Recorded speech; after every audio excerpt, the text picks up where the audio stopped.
As part of the professional development plan for our school, one of the things that we're focused on is technology integration in the classroom. So today, this professional development session will revolve around using Google tools to enhance student learning and feedback. And the two applications I'm going to talk about are extensions and add-ons actually will be Padlet and Screencastify. So the goal was, our professional development goal for our school is to introduce Google tools or technology that will enhance student learning and teacher feedback.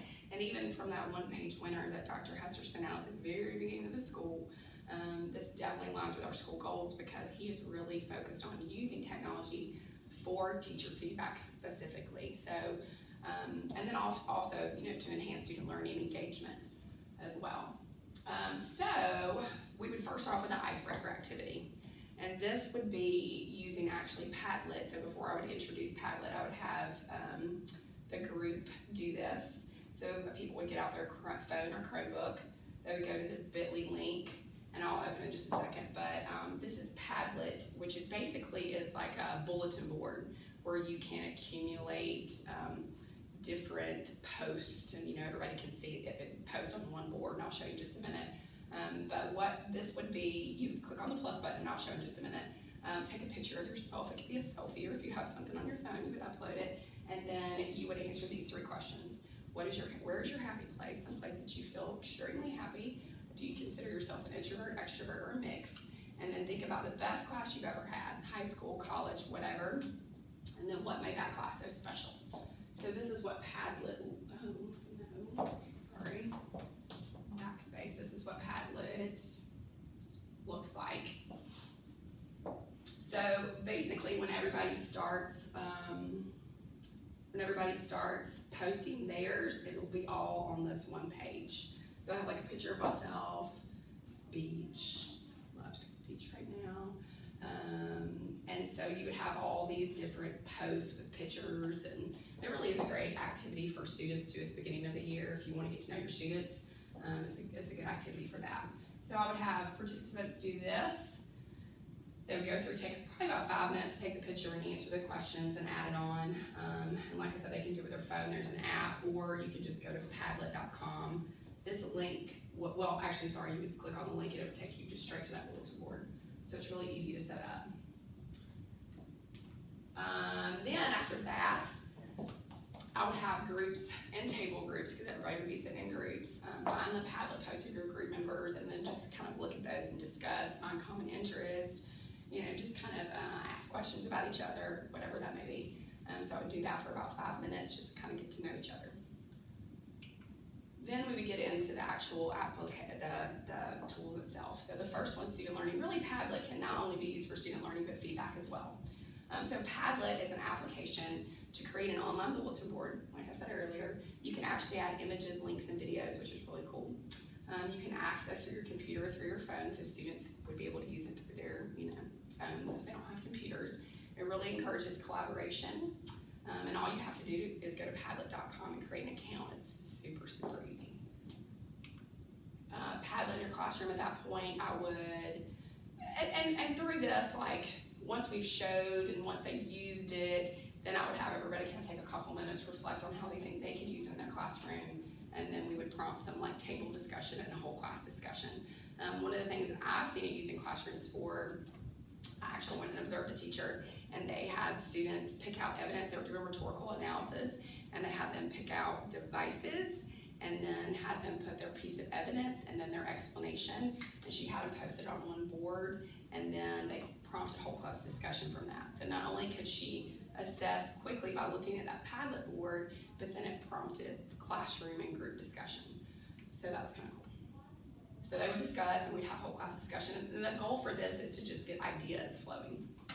All right, so once we kind of wrapped up Padlet, then we would move back to the second part of this, which would be feedback, which is really, really important part of our focus for this year. So Screencastify. This is an extension that acts as a camera, desktop, or a tab recorder. You can use it for instructional videos. You can use it to grade and give feedback. Videos can only last 10 minutes, and let's face it, students probably don't have an attention span much longer than 10 minutes anyway. It automatically uploads to Google Drive, which is awesome. It creates a Screencastify folder in your Google Drive and stores everything there. And it's really easy to copy and paste the URL to Google Classroom. And then I have this Screencastify tutorial link, but I would also have handouts as well to pass out to everybody so they can take it with them if they need to. So that would give you more specific information on how to use Screencastify. Okay, then at this time out, everybody would get their Chromebooks out, have their Chromebooks, and I've got some screenshots, and I would go through how to actually add it as an extension, so people can follow along and do it. So you go to Screencastify.com or the Chrome Web Store to add. All you have to do is click Add to Chrome on either one of those and follow the instructions. It'll ask you to access your Google Drive and all that. And then it should add itself to the extension bar right here, top right hand corner of your screen. And it would be like a little arrow, red arrow with a camera in the middle of it.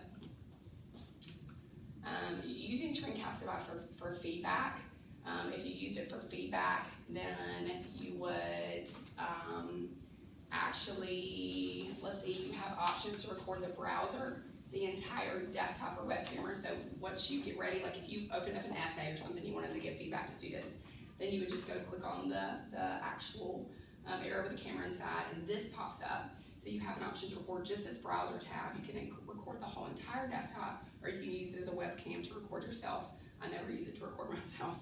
My voice is fine, but I've just used it to record the screen. You have to make sure you have the microphone on. And then when you're ready to record, it says we'll only record voice and screen as long as microphone is on. Then you just click on record. Then it'll give you a countdown. So it'll say 3, 2, 1. So you know you're ready. It has a toolbar. It has like a mouse pointer. It has something you can write on. The document itself, it has an eraser. It has a clock on there. You can show the clock so you can look at your time so you don't go over, when 10 minutes is coming up. It also has like an embedded webcam. So that's the toolbar you can use if you want to use any of those. Once you're done, you click stop, and then it takes you to this page automatically, which allows you to rewatch the video before sharing, so you can make sure, sometimes I would record, if I was recording for students, like if I was absent or something, I could hear like my child would come in and he would interrupt, and I would think, well, maybe I didn't hear that, and I would listen back and go, oh, I need to re-record that. And then you can click on the share button to go get the Google Drive link, which is right here. So all you have to do at that point is copy the link, and then you can put it on Google Classroom for your students. But also it does create a Screencastify folder in your Google Drive, so if you don't get it here, it'll automatically upload there as well. So you have several ways to get to it. Okay, and then at this point, after we kind of just did the basics, and everybody would have their Chromebooks out and kind of going through and playing around, then I would ask them to do a group activity, which would be with their table groups to create a one-slide PowerPoint with directions and agenda, whatever, for your students, as if you were going to be absent for that day and you were leaving students directions. So choose one person to record the tab while explaining, and then upload to somebody's Google Drive. So basically, the participants would go through kind of what I just explained, upload it to Google Drive, play around with that. They would have 10 minutes to complete, and I would kind of walk around and make sure that everybody, or whoever was leading the session, would walk around and make sure that everybody was good to go and didn't have any questions. After that, we would take a couple minutes to reflect on the same thing we did with Padlet, how can we use it in the classroom? And one of the things that I would also point out before we did this, just some other uses before they started talking about how they can use it in the classroom. So basically a continuation of what we just did. You can also, if you don't want to use it for just instructional, I've used it before to embed videos, like instructional videos for my students. So like, if my students forgot how to make a copy of a document or something and save it, I would just make that video, put it on Google Classroom, or if they forgot how to format their paper for MLA formatting, I could make a copy if the essay was due the next day, put it on Google Classroom. So any kind of instructional videos, those are really good for students to visually see and to hear you as well. Also, you can have students use it. You can have them use it for narrating PowerPoint slides. So doing any kind of presentation that maybe you didn't have time to do in class, but you wanted them to present it, you could use this for it as well. So it's not, and of course the feedback, so it's good for you, but also students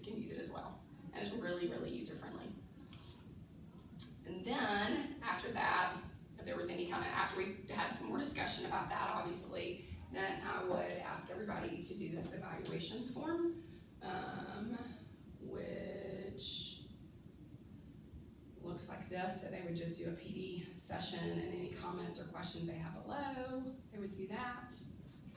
And then these are my references. I got this from that selfie icebreaker from Caitlin Tucker. If you don't follow her or don't, I mean, she's great with technology and ideas, so she's really, really awesome. Follow her on Twitter. She has great ideas. Great ideas. So, anyway, that's pretty much it. And then we would wrap up.